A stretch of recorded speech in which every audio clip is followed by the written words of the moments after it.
Hello, everyone, and welcome to Slash Film Daily for Wednesday, March 3rd, 2021. On today's episode of the show, we are going to be gathering around the virtual water cooler and talking about what we've been up to. My name is Ben Pearson. I am the senior writer at slashfilm.com, and I'm joined on today's episode by Slash Film managing editor Jacob Hall Hello, hello. and writers Hoai-Tran Hey, everyone. and Chris Evangelista. Hi. All right, so Peter and Brad cannot be with us today, but I think they'll be back in full swing next week. So in the meantime, let's dive into the water cooler, guys. Let's go to our first section, which is what we've been doing. Jacob, I know you've been having, a rough time of it down there in Texas. So you want to talk about that for a little bit? Yeah, I don't know how much I want to say, or it's just been an onslaught of bad stuff. Just apocalyptic hellscape nonsense hitting me and my family and my friends and my state and my town, just nonstop. You probably, if you don't live in Texas, you probably heard about the snowstorms that hit a few weeks ago. Which is why I was away from Slash Film for an entire week, because I didn't have power and I didn't have water. And it's very strange because when I was in the midst of disaster, when the roads were so iced over I couldn't leave my home, when I could see my breath in my house, when I was collecting snow and trying to melt it to get water, when all of that was happening, when we were lighting a bunch of candles and jury-rigging a metal pot over them to collect the heat to radiate our room, not radiate, to heat up our living room so we could actually be comfortable. When all of that was happening, I was strangely unfazed. I was committed to survival and survival alone, trying to make sure that I was safe, my wife was safe, our pets were safe. My internet was down, my phone network was crashed, so I did not know what was going on in the outside world. I could not access the internet or make coherent phone calls for most of the week. And when this was happening, like I said, I just was not stressed about it at all. I was just sort of in the moment, and I realized that if things get really, really bad, my survival mode can kick in and I would be fine. But when power came back and when water came back, it became a process of not trusting that things were okay again, not trusting that I was okay, that people were okay, that I was safe again. And I saw a lot of local Austin-based counselors and therapists writing notes on social media saying that if you are feeling like this, if you don't feel safe, if you don't feel okay, that's normal. And there are so many different degrees of trauma and PTSD. I don't mean to equate what I went through with what other people have gone through, but I'm just now starting to feel okay. A few weeks after this happened, just now finally starting to feel safe, not waking up in the middle of the night wondering if the power was out, not constantly worrying and freaking out and on the verge of tears because of wondering what's going to go wrong next. And it really put in perspective about how when people who've experienced so much worse, so much worse survival situations, whether it be, a combat zone or something along those lines, why that messed them up for so long. Because I was under extreme stress and trauma for a week, but I was still in my home and I still walked away wearing these scars that are just now starting to go away so I can live my life normally again. And it really, what I felt and endured is so minor compared to what other people have, but it still slammed into me psychologically in a way that I didn't see coming, and I didn't know I could feel this way. So it really, for the first time in my life, I think I understand what people who have genuine PTSD must feel like, because I maybe felt 1% of that, and I'm healing from it, and I'm trying to comprehend going through so much worse and having to live with that for so much longer. And I hope this doesn't sound self-serving or self-aggrandizing, but it really sort of refocused my entire life and refocused how I view what people go through and how they endure and what they feel like when on the other side of a bad situation. I don't know if any of this makes sense or is interesting, but I wanted to speak to it. No, it does. It makes total sense. Yeah, man, my heart goes out to you and your family. How did your pets do during that? That was one of the things that I was thinking about a lot during, seeing all these photos of water frozen to people's ceiling fans and all that kind of stuff. Just thinking about, the animals who live in inside those homes. How did your pets handle that situation? That was a big worry because there were lots of stories of people's animals dying in their arms from the cold in their houses. We've never been ones to keep our pets at a distance. They're allowed on the couch. They're allowed in the bed.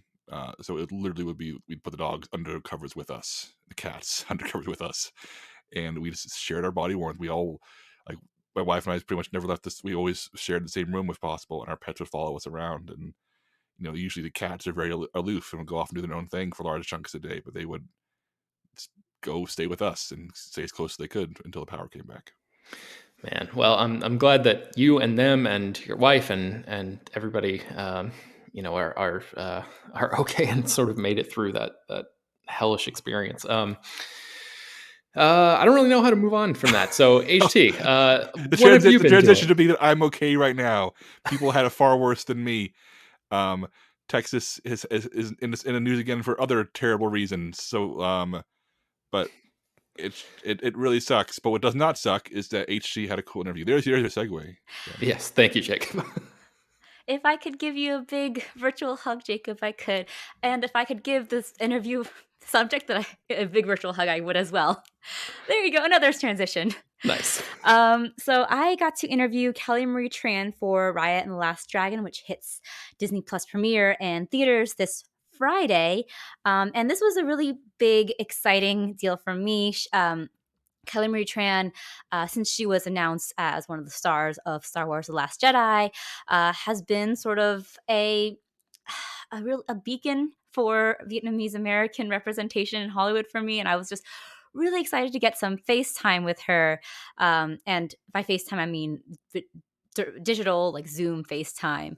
And it's not one of my best interviews, the interview of which you can read on slashfilm.com, because I only got 10 minutes with her. But at the same time, I did get to talk to her a little bit and just kind of express how important she is to people like me who, have very few Vietnamese American sort of actors and celebrities to see on the screen, more so now than before. But it was just I got a little emotional just telling her how important she was and how I think the work that she's doing is really good, and that it's just kind of to reach out to her after the terrible onslaught of abuse that she received in aftermath of The Last Jedi. And I think she appreciated it. I don't know. I hope so. Anyways, I teared up a little bit while talking to her. So that was a really big deal for me. Yeah, and you can read that interview, which does not include the tearing up or her greeting me in Vietnamese at first, which was really nice, but then me saying that I don't speak Vietnamese and having that little thing. So yeah, you can check that interview out on Slash Film. And I just wanted to give a shout out to Kelly Marie Tran, who is a lovely, lovely, lovely person. That's really cool. I'm going to link to that interview in the show notes. So if you want, you can open up your podcast device and just go directly to that page from there. So let's move into what we've been reading. Jacob, what have you been reading recently? Well, my original plan was when I was snowed in for a week with no power. I was like, I'm gonna read so much. I'm gonna just pick up a big stack of books and read. I only read one book, and it was a very short book because literally the second I started reading anything, I'm like, oh god, what's gonna go wrong the moment I take my eyes off the world? But I ended up reading The Last Unicorn, the fantasy novel from 1968 from author Peter S. Beagle.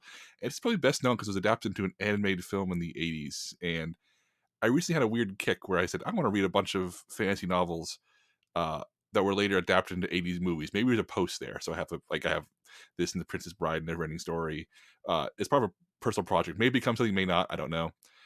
This one was first. And it's such an interesting book. It reads a lot like The Hobbit, Tolkien's, first book. Less Lord of the Rings, more Hobbit, in that it feels very much like a traditional classic fairy tale, but there's a real air of melancholy through it. It is very much about stories and how we perceive the world versus how it actually is.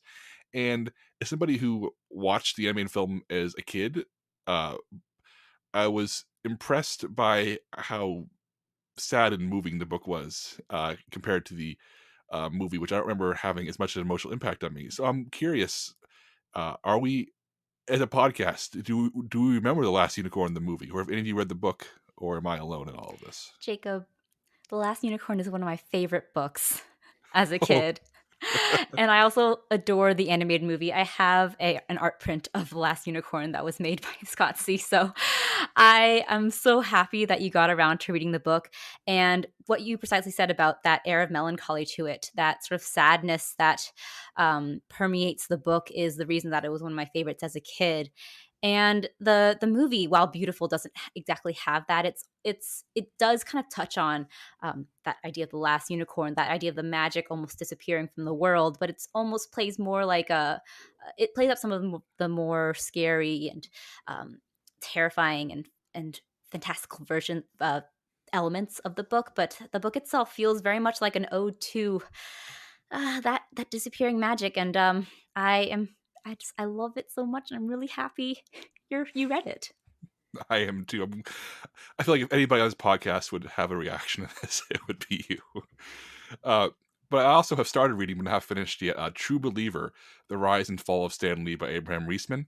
And this biography has been not under scrutiny, but had a little tempest in teapot because somebody who used to work with Stan Lee at Marvel did an interview with Hollywood Reporter where he essentially said the book is full of lies. But I'm more willing to believe Reisman's writing over that interview, because this is an incredibly compelling book that is not interested in painting Stan Lee as being jolly Marvel mascot everybody loved. He's a human being who made all kinds of mistakes, and his life before and after Marvel is full of contradictions and harrowing moments. And one of the ongoing trends here, and it's something that, like, the facts back this up, he just lied a lot. Stan Lee lied about about things he did as a kid. He lied about things he did as an adult. He surrounded himself with people who fed into those lies. And when people always say there's no proof that, he took more credit than he was earned for co-creating Marvel characters, like, the evidence is in the fact that literally every single story he's ever told, people have fact-checked it, and there's usually something incorrect going on with it. And I'm not saying Stan Lee isn't important. He's one of the most important figures of the 20th century. And his work as, editor of Marvel Comics, running that team, making these characters come to life, super vital. He would have been important no matter what. But True Believer is very interested in really exploring what kind of man was Stan Lee actually, beneath, the glasses and the mustache and the, smile from all the Marvel movies. And the answer is darker than I think even I expected. Chris, you said I'm not sure you said you started this, but you bought this, right? Yeah, I have it downloaded on my Kindle, but I have not started it yet. But I'm very excited to read it, especially after the things you've said.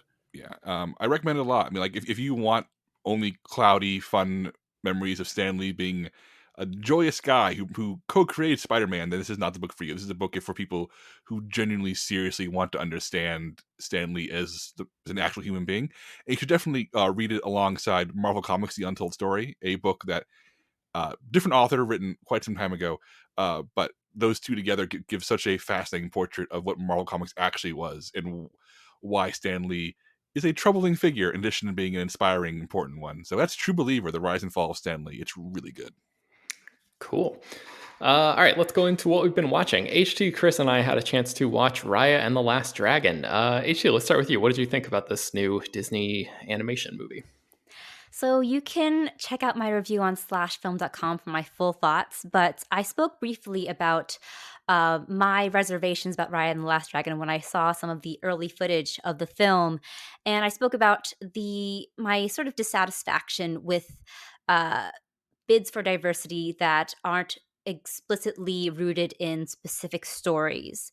And perhaps that's my own personal experience, that I feel a greater connection to stories that are more specific, and in that specificity find a universality to them, such as films like Pixar's Coco or The Farewell. And I had that same feeling watching Raya and the Last Dragon, which is, Disney's first Southeast Asian inspired movie, and they've very much built up that cultural inspiration from the many countries that make up the geographic region of Southeast Asia, one of which is Vietnam, the country from which my family hails. And so I had a lot writing into this movie.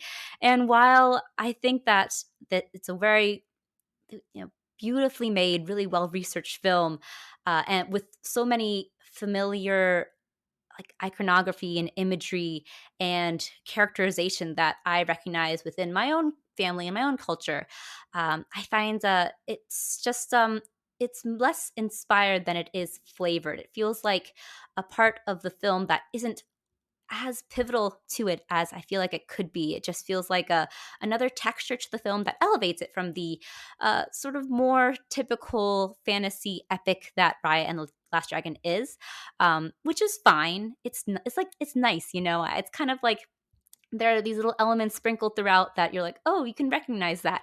And while it's nice to see some of that on screen, it's not the same as feeling like you yourself are on screen. So those are my sort of reservations with that. That being said, Raya and the Last Dragon is stunning. It's probably one of the most beautiful things that Disney Animation has put out. I think particularly of the fight scenes, which I was really, really wowed by. It's hard hitting and sort of almost raw and grimy in a way that Disney Animation has never been. There's some stories about from the directors saying that or joking that the movie could have been R-rated, and seeing the fight scenes play out as they do, almost could believe that, because there's a ferocity to those fight scenes that feel almost terrifying in a way, and they're really, really beautifully animated. And the landscapes, the tundras are really beautifully animated too, and there's a wonderful emotional climax to the movie that just moved me to tears, and those parts really work for me. But there is this strain of wacky comedy that I just couldn't get behind, and it felt like the kind of comedy that you would find in a DreamWorks movie. It felt almost like a Madagascar style comedy, specifically with this Con baby and her her little monkey minions. And while Disney is not above that kind of comedy, it just felt at odds to me with the rest of the movie. So I couldn't get on board with that, and that's why it wasn't like as perfect and as great for me as it could have been. But really beautiful movie Raya and the Last Dragon is, and it's it's great to see a movie that is representing a region from which my country is in. Mm-hmm. Chris, what did you think? I liked it. I don't have much more to say. It's a very nice, cute movie, and I was really impressed by just the animation style in general, which is so good that it's almost distracting, because like the backgrounds and not so much the characters, but maybe like the way they move and stuff, like everything looks so hyper realistic. A part of me is like, why isn't this just live action? Like, it's just so it's at a point where like we're like crossing the uncanny valley into some other valley. I don't know what you want to call it, but it's just it's like so gorgeous and realistic that I was almost like distracted by how good everything looked. But is there a specific example that you can think of, Chris, that you're just honestly just the whole movie in general, just the way the scenery and the landscapes and everything, the characters, every place the characters go just looks so hyper realistic that I was just caught off guard by it. I think it's like one of the best looking Disney movies in like recent memory. But yeah, I think it's a bit formulaic. It like fits into like a Disney formula, but that's not such a bad thing. I enjoyed watching it, I guess is what I'm saying. I have not looked at the critical response to this movie, so I'm curious if I'm going to be like a huge outlier here and saying that I was kind of not super high on this movie. I kind of feel bad, especially because it's one of those movies that like I mean, clearly HC, you just talked about how much this movie like means to you and your family and all of that on this like personal representational level. I say it means to me, but it doesn't completely like meet the bar that I wished it could. Right. So I say all that with criticisms. Well, I think like part of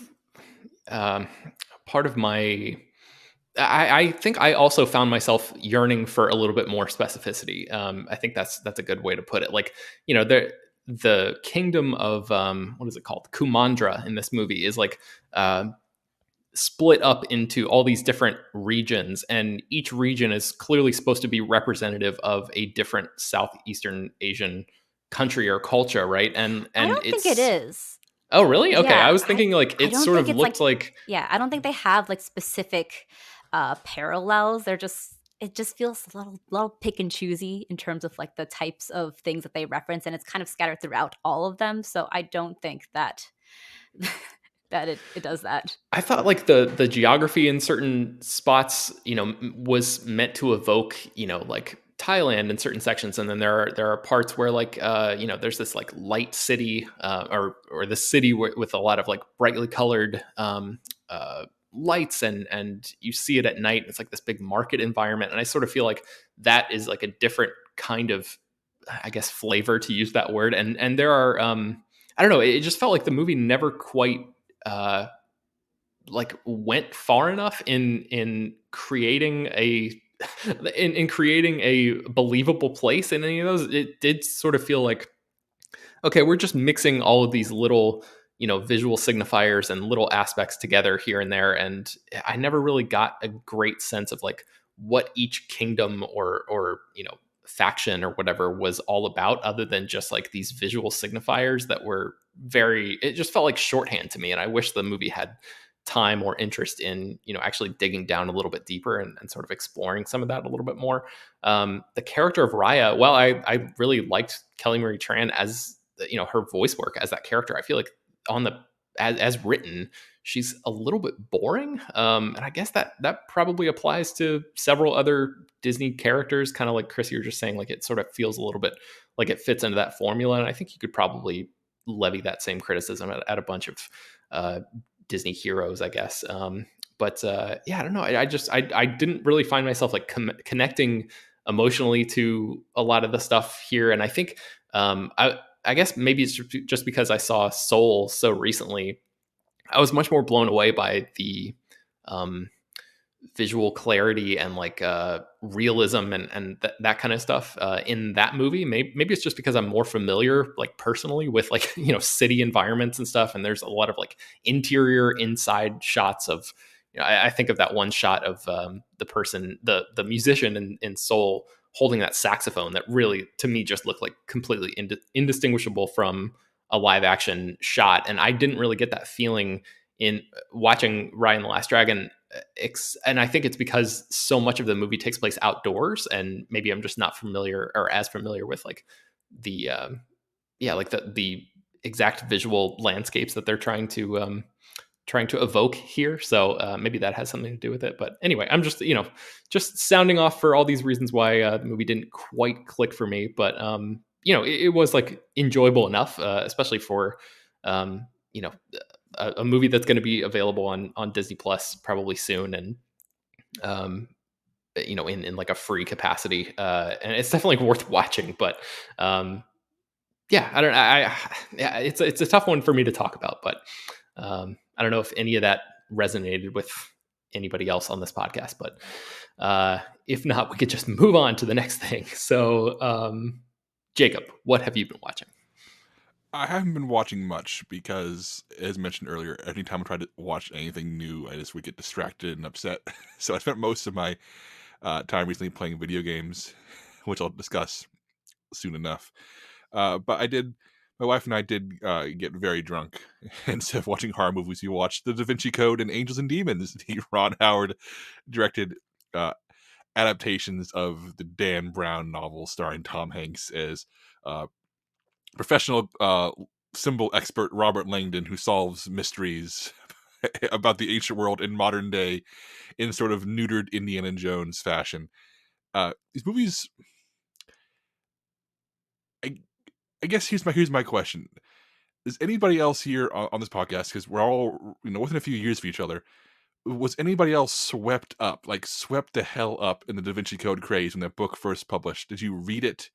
Was anybody convinced it was good? Who else vividly remembers how that book was everywhere in 2004? I remember how it was everywhere, but I definitely was not swept up with the craze. Chris, did you read that book? I didn't. I worked at Barnes and Noble, so I remember the hype and all that shit. But I never read the book. No. Aishi, did you have any specific memories about the craze? I didn't mean to cut you off Oh, there. no, it's okay. I mean, my very specific memory is just watching the movies and thinking how bad Tom Hanks' wig was. So really nothing of value to add. Jacob, I took the full deep dive. I wouldn't go as far as to say I was obsessed, but I read every book that Dan Brown had published up to that point. I was like very on board with this because I grew up, a lot of people grow up talking about how Star Wars was like the movie that changed their life. And I feel like Indiana Jones is probably more in that camp for me. So like just the idea of, this sort of globetrotting mystery kind of thing. And I was at like the right age where I wasn't able, I hadn't read enough stuff to know like that that it wasn't actually written very well. And I was just sort of swept away by the like propulsiveness of the storytelling, which I think is kind of undeniable in all of those stories, regardless of like the quality of the prose, So I read all of the books and then very quickly discovered that, of the, I think 5 or so books of his that I had read at that point, the pretty much the exact same thing takes place in each one. Like, there's it's like an Agatha Christie kind of formula that you can put a new skin on it, but like the bones are the same kind of thing. Even within the Da Vinci Code trilogy or quadrilogy or whatever it's ballooned out into now, you can sort of see like the same kinds of character archetypes and like what ultimately happens, and there's like a little twist and this person is actually responsible for the thing the whole time, and all of that, like that kind of the bones of that storytelling are the same in a lot of Dan Brown's work. But I read all of that in from like 2004 to 2006 and then have not thought about any of it ever since. I'm so excited because now I can actually ask you some questions about these movies that I'm hoping you can help me elucidate. Because I read the Da Vinci Code back in the day, and like you said, it's a great airport book. It reads super easy, super fast. Not great literature, but it's really easy to get caught up in it. Didn't read anything beyond that, though. But what strikes me about Da Vinci Code and Angels and Demons, like I said, both Ron Howard movies, both adaptations, is that Da Vinci Code being the massive best-selling novel, the one that was a phenomenon, the movie that made a lot more money than its sequels, is barely a movie. I mean, there's like 5 sequences in the books of people talking in rooms, so the movie is just a big scene in one location. They run or drive to another location. There's a big scene in that location. You can summarize the movie's events in a handful of sentences. Whereas Angels and Demons have not read the book, and the movie's real dumb. It's a real dumb movie. It's like Michael Bay dumb, but it is so full of events. It is so insane. It has stolen antimatter bombs, priests being kidnapped, a conspiracy to elect a new pope, saw-like traps spread throughout Rome and the Vatican City. It is an assassin like shooting people and like trying and drowning people. Like Da Vinci Code, it feels painfully stretched out into a movie. It is not. It is as uncinematic as it gets. But yet it was the big deal, the big sell, the big movie. Whereas Angels and Demons is a better movie because it is so wild and so silly and so over the top and so much is happening constantly. But Angel and Demons still lives in the shadow of Da Vinci Code, even though it's better. So Ben, is Angels and Demons the better book as well? I think yes, and I think it's because that book came out first. It came out 3 years before Da Vinci Code, and it was the first one in the Robert Langdon series. And Brown had written 2 other books, or let's see, no, I guess just one. He had published one other book at that point. So it kind of feels like how sometimes like when people make a first thing, it's like they just throw all of their ideas that have been bottled up, in there. And that's really kind of what Angels and Demons felt like. It felt like he had been, sitting on this Robert Langdon character and this idea and like these, the conspiracies with the church and the symbols and traps and all that kind of stuff that you were just talking about, for years and years. And it finally just like exploded out of him. And then, 3 years later, he kind of like just tacked on a follow-up with the Da Vinci Code. And that's the one, because of the religious imagery and the sort of controversial aspects of it, that really blew up in a huge way. And I think a lot of people felt the way that you did about the movies, about the books. Like they read the Da Vinci Code and then went back and read Angels and Demons. And at least I did anyway. It was like, oh wow, this is actually like a much better story. But I have not read any of the further Robert Langdon books, but I remember distinctly feeling that way about those first two. Yeah, I think I'm going to see Inferno, the third movie, the one that nobody wanted is currently streaming. I'll check back in, but I will say this much: one pivotal choice that they make is that in the Vinci Code they try to give Tom Hanks that really bad hair and make him really cool and suave, which is Tom Hanks. He's always been America's dad, even when he was young. He was America's dad. Whereas in Angel and Demons they give him his regular haircut, let him act like a nerdy dad stuck inside this conspiracy, as opposed to making him suave at all. And Angel Demons is a better movie for a lot of reasons. Like I said, it's real dumb. I cannot get over it. I cannot say enough. Angel Demons is real stupid, but it's actually entertaining in a way that Da Vinci Code is not. But before we end this, I need to know, Chris, you must have an opinion on these movies. I need to know them. I saw the Da Vinci Code when it came out. I can't remember anything that happens in the movie other than Tom Hanks's wig. And also the beginning, like someone is getting killed in the Louvre, and as they're dying, they like write a message in blood or something everywhere. And I'm like, what the fuck is going on? I didn't see Angels and Demons one year when I was in Toronto for TIFF. The Toronto Netflix in Canada has different stuff than it's on America. I remember they had Inferno, and I was like up late writing reviews, and I was like, I'm going to put this on in the background as I write.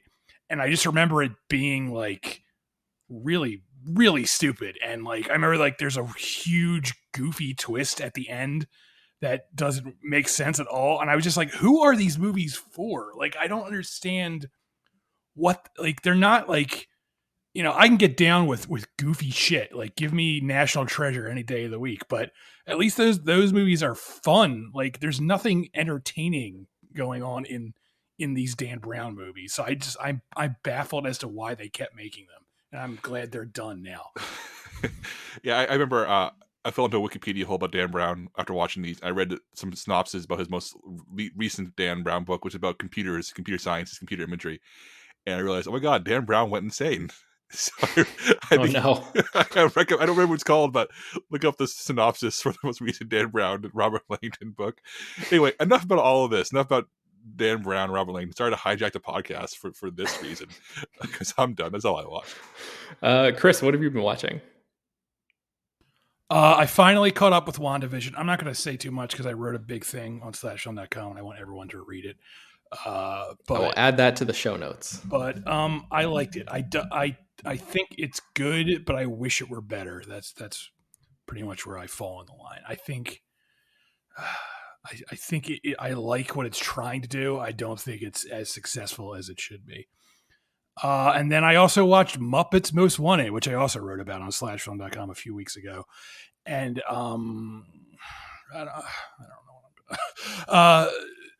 I remember when this came out, there was this sort of like muted reaction to it, and I had seen the previous movie, the Muppets, which was sort of like the big revival movie that brought the Muppets back, and it had Jason Segel and Amy Adams, and I loved that movie, and I was like, oh, I can't wait to see a new Muppet movie. But every reaction to Muppets Most Wanted was really like blah, and people weren't saying it was bad; they were just like, this isn't as good. And, you know, Jason Segel wasn't back, and he was sort of like the driving force between the previous movie. And everyone seemed to say, like, because he's gone, this movie isn't as good.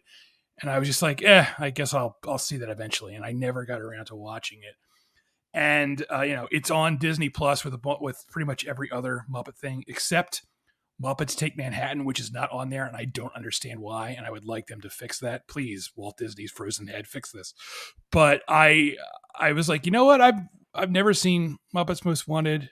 I'm saying this to my wife, by the way. I'm not just saying it to myself like a lunatic. You know, I've never seen this. Let's watch it. So we put it on, and goddamn, this movie is so good. I honestly think it's like one of the best Muppet movies, and I'm like angry that I let the muted reaction to it keep me from watching it when it came out, because it's just really funny, and the songs are great, and honestly, it feels more like a Muppet movie than the Muppets, because the Muppets is really more of like a reboot, where it's like we have to reintroduce all the Muppets again. We have to get them all back together again, and there's a lot of focus on the human characters. And Muppets Most Wanted really focuses primarily on the Muppets. And there's this new character who's Constantine, the world's most dangerous frog, who looks exactly like Kermit, except he has a mole and he's evil. And everything this character does just had me laughing my ass off, just because it's not like smart humor, but it's so fucking funny. Like, he keeps mispronouncing all the Muppets' names. Like, the plot of the movie is Constantine sends Kermit to the gulag. He like frames him for Kermit gets confused for Constantine, and he gets sent to a Russian gulag while Constantine worms his way into the Muppet Show. And none of the other Muppets realize this is not Kermit, even though it's clearly someone doing a bad Kermit impersonation. And he's just constantly calling the Muppets by the wrong names. Like, he calls Gonzo Zongo at one point, and he calls Miss Piggy Miss Pig, and those are not smart jokes, but just hearing him say that, I was like laughing so hard I was like weeping. It was so fucking funny. So if you, like me, were like, Muppets Most Wanted, no one seemed to like this, I'm gonna skip it. I'm telling you right now, you need to watch it, because it's so goddamn good. And like, I've been walking around with the songs like stuck in my head ever since I watched it, which was like 2 or 3 weeks ago.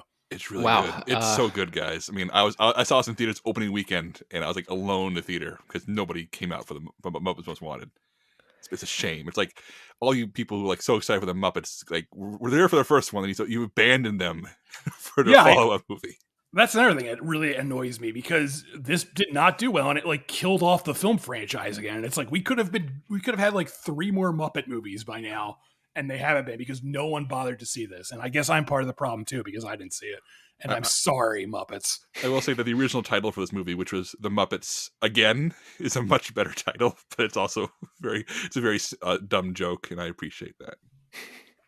Well, Chris, it sounds like you're speaking directly to me, because I had the exact same experience where I just like read bad stuff about this movie and completely avoided it. So I guess I will add it to my list now. HT, what have you been watching? I saw Chaos Walking, which is the long-delayed Doug Liman dystopian movie starring Tom Holland and Daisy Ridley. And it's not good. This movie feels very much like the movie that has been plagued by troubles for years in its production and has been stuck in that production limbo forever. I think we've included it on like our most anticipated movies from the past couple years, and it does not deserve that because it feels very much like a leftover from the YA dystopian craze that, you know, the Hunger Games and Divergent was part of, but shockingly grim. It feels like Doug Liman, who like took this concept and was like, how do I make it fresh and novel and something above the rest of those YA movies, and he decided to make it extremely violent and extremely not fun to watch. It feels like there's a very humorless strain through this movie, and it particularly plays out with the animals in this film. Like, for me, I am not completely like strict when it comes to, I don't know, this might sound bad for me, but I'm like, oh, you know, animal deaths aren't like a complete won't make me write off a movie completely if it's done in a way that feels like it's earned or not earned. Oh, now I'm feeling, I don't sound like a dog hater or something. If it's done in a way that feels like it's right for the movie, and it is not something that's done like for shock factor and or like feels gross in a way. And here it feels very like it is both those things. It feels like it's for shock factor. It feels like it's for that grim like tone that this movie is trying to pursue. And I was honestly really put off and really shocked by not only one but like 2 animal deaths that happened in this movie, and it really soured the movie for me. So Chris, do not watch this movie. Yeah, I will never watch this. I mean, I didn't want to watch it to begin with, but after hearing this, I'm like, yeah, it feels fuck like this movie. Yeah, it's like it made me question who this movie was for, because Tom Holland and Daisy Ridley give, you know, reliable performances. They feel very much like performances of leads who are readying themselves for a big YA franchise, and they're fine in it. But then the tone itself just feels so grim and displeasing to watch that it just feels all at odds, and it feels like a big waste of some of the great supporting stars that you have. Like, you have Mads Mikkelsen, you have Cynthia Erivo, you have David Oyelowo, some of like and Mads Mikkelsen wearing a really fantastic fur coat at that. So I just yeah, I can't say that I enjoyed this movie, and I can't say that Doug Liman achieved the sort of elevated YA dystopian um, film that he was obviously going for. So, okay, I was walking. Chris joked this in the Slack, but I'm going to use it. More like chaos stumbling. Oh man. All right. So a skip for that one. It sounds like you liked the next movie a lot more. Yes, the next movie I watched is Promare. And this is a movie that came out in 2019, and it's an anime film that I had seen a couple trailers for and was really put off by those trailers. It's from Studio Trigger, which is a studio that has done animated series like Kill la Kill. I'm not really very familiar with their work, but they're hailed as sort of like the next exciting anime studio that does like some really interesting and experimental things with 3D animation. But watching the trailers for Premiere, I remember being really put off and by its sort of aggressive use of color and movement and energy, and I was like, wow, that's way too much for me. But I decided to check it out because it was now on HBO Max, and wow, this movie, yes, it's aggressive, and yes, it's a lot, but wow, what a wonderful and like exciting use of 3D animation merged with 2D animation. It's the first time I've been really wowed by a 3D animated movie by Spider-Man, and since Spider-Man Into the Spider-Verse. It feels like there's a shared DNA in those movies, actually, especially in the way that Promare kind of uses that sort of graphic, almost comic booky style with some, and merges that with 3D animation, and also uses some more simplistic backgrounds as well. It feels almost like Art Deco in a way, and that all of that coming together into a movie that I really enjoyed watching and almost became too overwhelming for me, but was just enough that I really enjoyed watching it. This is a movie that feels very style over substance, but I say that in a complimentary way because the story itself is like, it's whatever. It's set in this future, a sort of post-apocalyptic world. Not really though, but it's set in this future world where like a large portion of the population of humans have developed this mutation that gives them pyrokinetic powers, and they call themselves the Burnish, and they have become sort of like a semi-terrorist organization, lighting fires wherever they can. And it follows this group of firefighters who set out to put out all these fires and everything. But the lead firefighter soon uncovers a conspiracy from the government to use the Burnish and their abilities and experiment on them in ways that are horrifying and all that thing. It's a very, I want to say standard anime story, which is like probably a whole other explanation, but it's a fine story. But the animation is wow. I was just kind of jaw dropped by that entire thing, and it is a movie that I don't know if I would recommend it to someone who doesn't watch a lot of anime, because it plays into a lot of anime sort of trappings in a way that feels somewhat like pretty fresh and exciting, but is a lot at the same time. But if you do like if you are sort of on the fence with 3D animation, I feel like Promare takes that technology and really runs with it and shows like how it can be exciting and new, and merged with that sort of 2D anime experience. So that's Promare, streaming on HBO Max. Another movie I watched is Space Sweepers, which got a little bit of attention a couple weeks ago. I'm really late to all of these things that people have been talking about on the internet, but Space Sweepers is a Korean space blockbuster. It's actually like the first Korean space blockbuster, like space opera, from South Korea, and so there was like a lot of hype going into it because of that. And it's a lot of fun. It's playing on Netflix now, and it reminded me a lot of the cheesy spectacle of Guillermo del Toro's Pacific Rim meets the scrappy found family of Guardians of the Galaxy elements, and it's a fun time. It's not an amazing movie, but you can see that the South Korean industry is like really playing with what constitutes a space opera and really having fun with it. So it's a real fun diverting watch, and that's Space Sweepers, now streaming on Netflix. Also, Richard Armitage is in it. It took me a long time to figure out who he was because he's like buried under all this facial hair, and I was like, that guy looks really familiar. Is that Richard Armitage? And it is. So there you go. Also, the actress from The Handmaiden is in it, really chewing up the scenery as well. So if you guys are fans of that, you can check her out in Space Sweepers. Another movie that I watched is Beginning.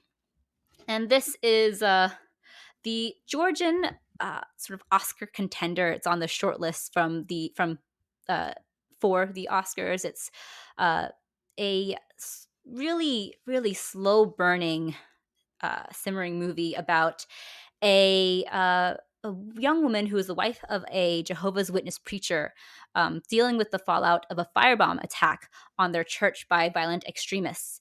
And when I say slow burning, it really is, because it is almost completely without dialogue. It really dives into the interiority of this woman, played by, and I'm going to butcher her name, Iya Sukitashvili. Often just letting the camera sit and watch and rest on her for long stretches of time.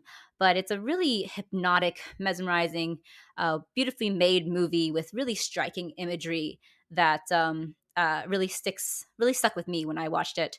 It's definitely a movie that you have to really concentrate on. But I like the way that it deals with gender and religion and the ostracization that the main character, feels on both counts.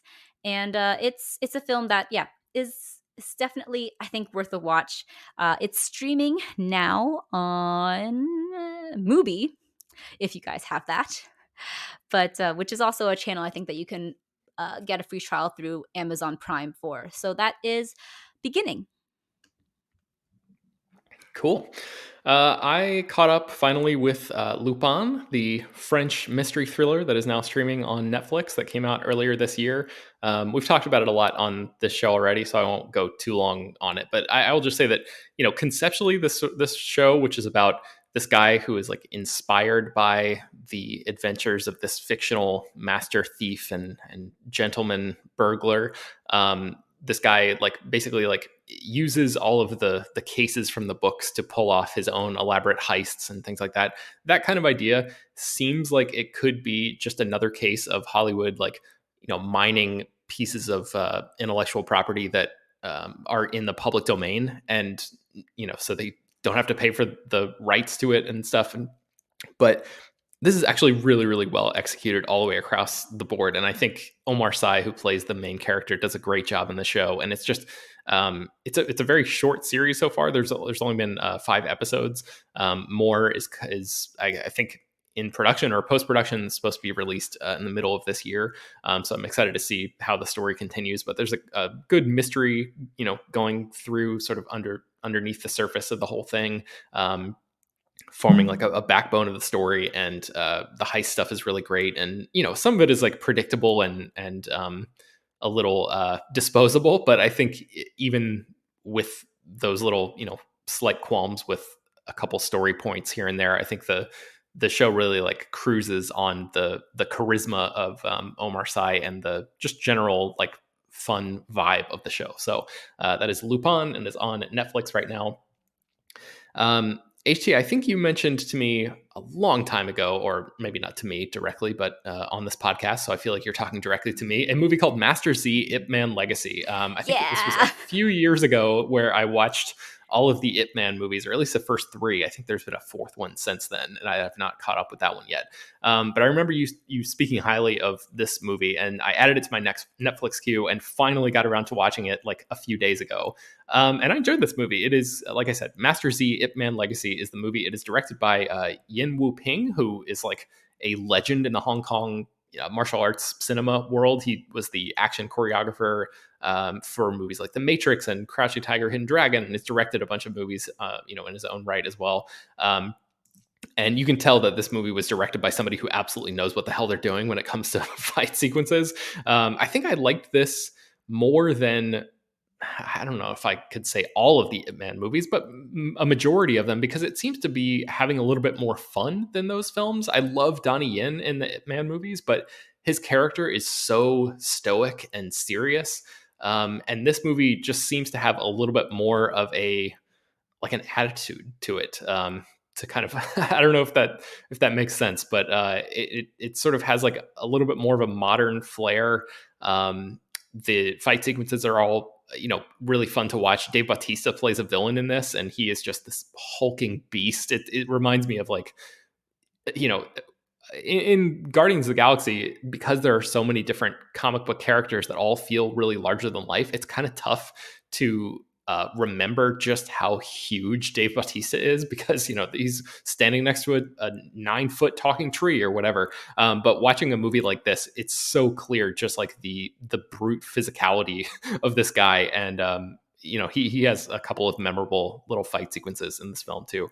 But Max Zhang, I think is how you pronounce his name, is the star of this movie, and it's about him and his kid, and it's a spin-off of the Ip Man movies, and I liked the father-son dynamic there, and they encounter a local gang that is run by Michelle Yeoh, so that's always great to see. I saw before I clicked on it that Tony Jaa is in this movie, and I was excited because I liked the Ong Bak movies when they came out all those years ago. But Tony Jaa is only in this movie for probably like 4 minutes or something, so it's not like a big appearance from him. But if you're looking for just like a solid movie with like fun fight sequences, there's this really great moment. HT, I don't know if you remember this scene, but there's a moment where in this bar area, I think they call it Bar Street, there are all these neon signs that are outside in this I guess corridor, this big like hanging over the streets, sort of forming a canopy. And there's this fight scene where these characters are like jumping from sign to sign. It's really really over the top and really kind of ridiculous, but kind of rules at the same time. So yeah, I love that. I remember that scene exactly, and I do agree with you. I feel like the Ip Man movies, my problem with them is that they all start to feel kind of the same, and they all feel very rote. But this movie feels like a movie, If that makes sense. They just it's just going all out with the visuals and the action and even some of the emotion. And I really, really enjoyed it for that. And my hot take, maybe this is a hot take. This is my favorite Ip Man movie, maybe barring the first Ip Man. But there's a really interesting thing where I think that the Ip Man movies really want to become like a superhero movie in a way. They really struggle with the biopic barriers that the Ip Man story kind of limits them with. And I think if Master Z, Ip Man Legacy is just like, we're just going to become like a superhero movie. We're going to do what we want. And that's why I really like it for that reason. Yeah, I'm right there with you. And it also has, it sort of gets into some of the same like politics as the Ip Man movies. Like it's all about like a corrupt police force run by white people and like the people rising up and all of that kind of stuff. So like there's definitely a through line there, like a thematic through line. But this movie it seems to be willing to have some more fun with everything. So I enjoyed it quite a bit. So that is streaming on Netflix right now. It's called Master Z, Ip Man Legacy. So I took one recommendation from HT. I also took a recommendation from Chris and watched The Silent Partner, which is a movie you talked about not too long ago, which stars Elliot Gould and Christopher Plummer. And it was directed by Daryl Duke and written by Curtis Hanson, who won an Oscar for writing the screenplay for LA Confidential. This movie came out in the late 70s. And like Elliot Gould is just like in the groove, in the pocket in this movie. This is like peak Elliot Gould period, and he looks great, and his character is so great, and like a lot of the characters in the movie at a certain point just like spend 5 minutes talking about how much they want to bang him, like because he just looks so good. He like essentially stops a robbery. There's a guy played by Christopher Plummer who dresses up like Santa Claus and tries to rob his bank. He plays a bank teller, and then he goes on TV and just does like a typical little like local news story, and everybody's like, "Oh my God, we saw you on TV. You looked incredible!" like for like minutes and minutes on end. So it's pretty funny that way. But yeah, man, Christopher Plummer, like I know he just passed away, and a lot of people were talking about his work in movies like Sound of Music and Knives Out and everything. And I'd never seen this film before, but this is like a totally different side to him, where he is just a complete scumbag and like super threatening and really like unnerving in terms of just the screen presence that he brings to this character. So I really enjoyed watching, especially the whole movie is like this cat and mouse game between Elliot Gould and Christopher Plummer, and these women get caught up in the middle of it, and the movie is not as interested in their characters and really kind of throws them to the side and does not really care to explore too much about them or what they mean to the male characters in the movie. I guess you can expect such an approach since this came out in, like I said, in 1978. So if you're looking for a movie that like aligns with modern day mentalities or whatever, this is not going to be it. But I really enjoyed this movie. Chris, did you have any other additional thoughts about The Silent Partner? No, it rules. It's a great movie. I had like not actually even heard of this movie until I think like last year. I saw a bunch of people talking about it because it had just come onto the Criterion Channel around Christmas time, and everyone was like, "This is a great unconventional Christmas movie because it's like set during Christmas." And I was like, I'll give this a chance. And I was not expecting it to be what it was. It's funny, but it's really dark. Like there's a really unexpected beheading scene in the movie that like, yes. I was like, I probably shouldn't have said that because I just spoiled it, but I was like, holy shit, I was not expecting there to be a beheading in this Elliot Gould movie. But it's really good. It's nasty and it's grimy, but it's also Canadian. It's a very Canadian movie because it was shot in Canada, and like most of the movie takes place in this like Canadian mall. So yeah, I was wondering when it first started, I was like, why have I never heard of any of the stores in this? And then I realized it took place in Toronto, so that makes a lot of sense. Yeah, but it's great. Yeah, this movie is streaming right now on the Criterion Channel. So if you want to watch that, I encourage you to do so. It's very, very good. It's called The Silent Partner. And then finally, I started watching The Knick, which I guess is another Chris recommendation. Chris and Jacob both were convincing me to watch this movie because The Knick, which originally aired on Cinemax, is now has now been added to the HBO Max library of content there. And my wife and I are, I think, 7 episodes into it right now. And God, this is such a great show. Like, I'm so mad at myself for not watching this earlier. It's a tough watch for, I imagine it would be a tough watch for a lot of people because if you don't have the stomach for, surgery sequences and like gore in that context, a lot of this movie is people getting cut open and organs being removed and just blood spurting everywhere, and it's very realistic in that way, and sort of like horrifyingly so in certain parts. And I'm guessing a lot of people are not going to have the stomach for that, but the drama that surrounds those surgery sequences is so engrossing, and the direction is so incredible, and the production design is unreal. It really feels like this is a show that it cost a lot of money to make and didn't just shoot on a backlot. It really feels like like it's set in a real tactile place, even though I have no idea how it was actually shot or how much of it is like enhanced by CG or whatever. But there's such a definitive sense of time and place in the show, and Steven Soderbergh directs all the episodes, and it just like does an incredible job. Like you really feel like the camera is in the hands of somebody who knows exactly what he's doing at all times. And I want to cut in here and point out that not only does he direct it, he does all the cinematography and he edited the entire show too. So wow, he's a machine, man. Yeah. Unreal. I knew that he like operated his own camera because he does that, I think, for all of his movies or for most of them anyway. But I didn't know about the editing too. And I guess that makes sense though, because I just watched the 7th episode of the first season has 2 I guess, sex scenes in it. One of them is very, very reminiscent of the sex scene from Out of Sight between George Clooney and Jennifer Lopez's character. And that's like one of the, the sort of like touchstone sex scenes in modern American cinema history. Like a lot of people look at that, if you ever read any rankings or anything like that, a lot of people point to that as like a seminal moment.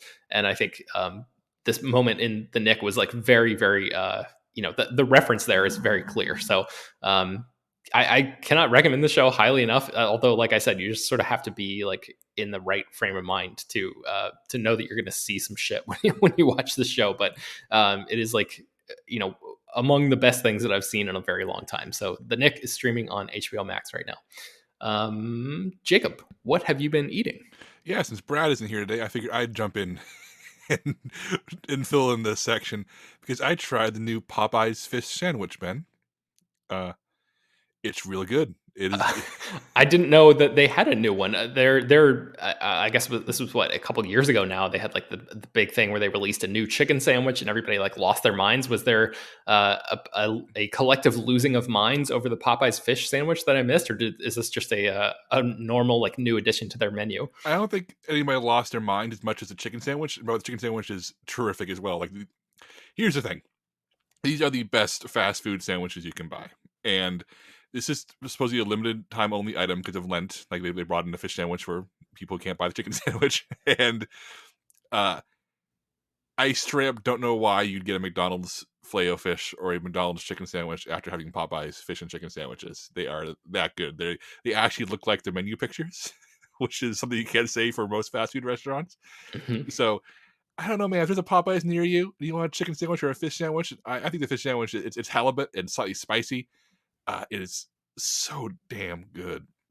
And I know we're not supposed to eat fast food. I know fast food is bad, but God damn it, Ben, the fish sandwich at Popeyes. Well, look, I think Brad would be very proud of you for stepping in and filling his slot in this regard. So I'm glad that you tried it, if for no other reason than just to keep the streak alive for our listeners.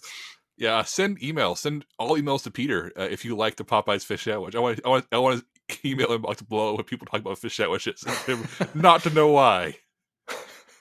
All right, what have you been playing, Jacob? Yeah, like I said earlier, I've been playing a lot of video games to fill in the gaping hole that's been my life for the past few weeks. And I played and beat God of War, the 2018 sequel / reboot of the, I guess by now, classic video game series. And this is a phenomenal game. And if you're like me and you pay $15 a month for the online PlayStation access, you can play video games online. Sony has a library of like their Sony produced games to play for free, like great games, including like The Last of Us and Uncharted games and God of War. And if you play the original God of War games from the PlayStation 2 and PlayStation 3 era, it's the same character, Kratos, who in those games is the son of Zeus, who declares war on the pantheon of Greek gods, and in the third game kills them all. You kill all the Greek gods across that trilogy of games. And in the new one, 2018, he has fled Greece. He's moved to far northern Europe, and he's had a family and a son, and he ends up pissing off the Norse gods. So the new game is you killing your way through a new pantheon of gods.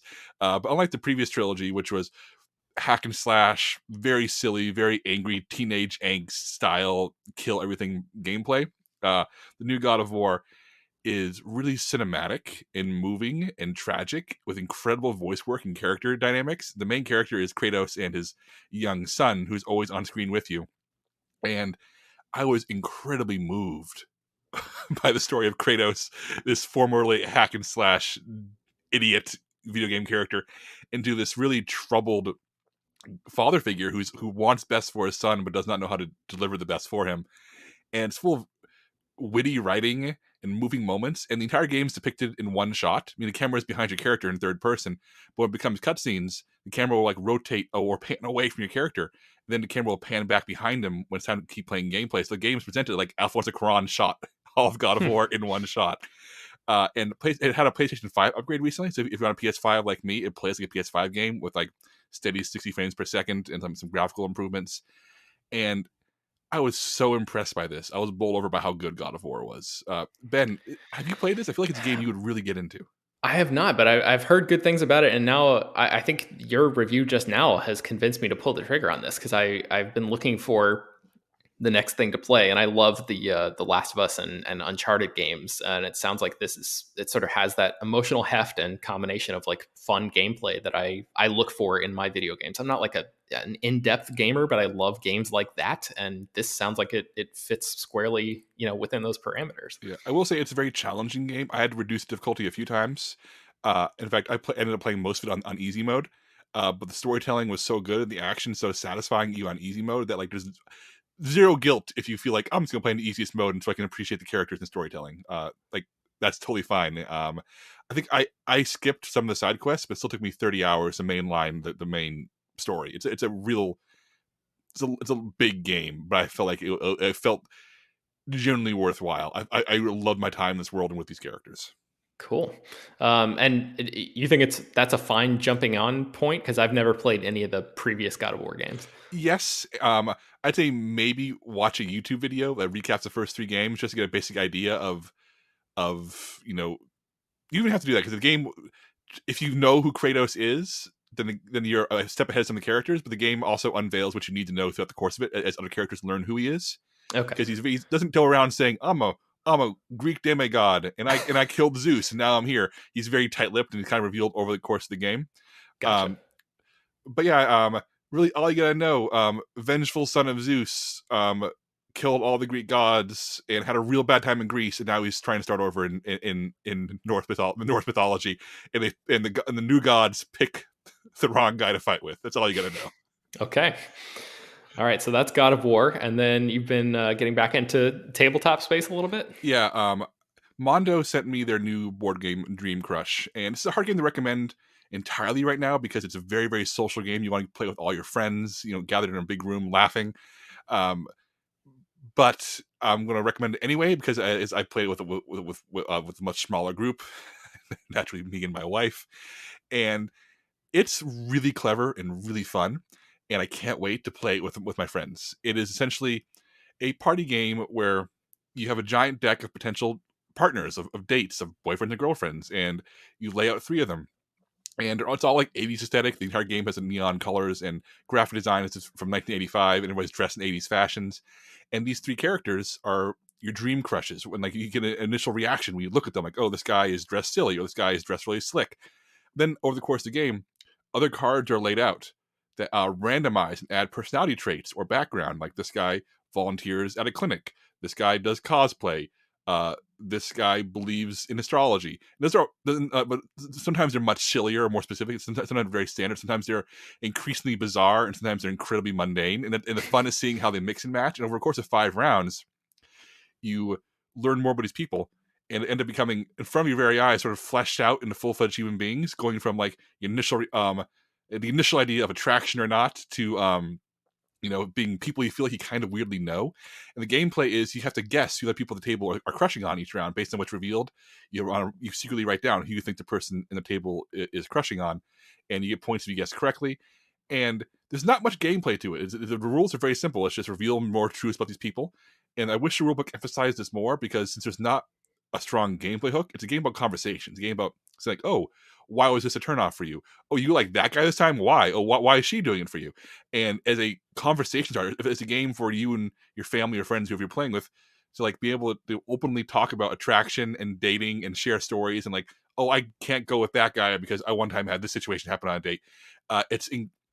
My wife and I laughed so much playing it. We had such a great time. We bonded over it in a really fun way. And with the right group, with a group who's going to be super into it, ask questions, and not just put the cards down, write down, and guess, but actually like really spend time emphasizing why they made their choices and interrogating each other. Dream Crush has the potential to be like a really amazing party game with the right people. It looks great. It plays great. Each round plays, each game plays like, 20, 25 minutes if you stretch it out and, actually have the conversations. But yeah, Mondo's board game output has been hit and miss, but Dream Crush for me is a total winner. It looks great. The component quality is great. I love the fact that all the date character cards are actual photographs of people, like not like just like sketches. They went out and photographed hundreds of people for this massive deck of potential dates. And it's really inclusive. Like It's men and women, and so play with people who are willing to,